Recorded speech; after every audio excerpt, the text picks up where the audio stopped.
Hey Steve, am I recording or not? Yeah, I am recording. Okay, so I'm showing you what has to be done.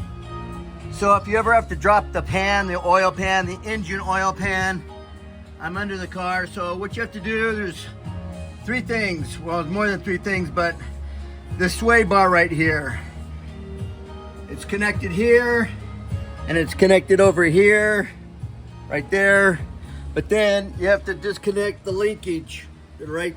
I don't know if you can see it or not, the linkage there and the linkage over here. You gotta, and then completely remove this bar.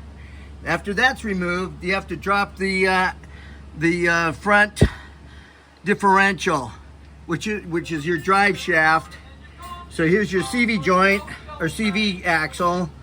And anyway, there's one bolt right here, or two bolts to get that, and then you have to get a bolt right here, right there, and then there's a bolt right, where am I at? Right there. There's a bolt right there. You can see my finger pointing to it. So there's three bolts, and once that's dropped, then you can tell that once that's dropped out of the way, you can see that it's pretty tight in there.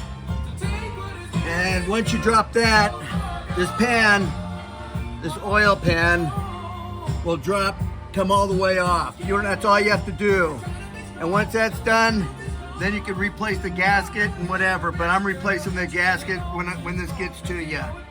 Anyway,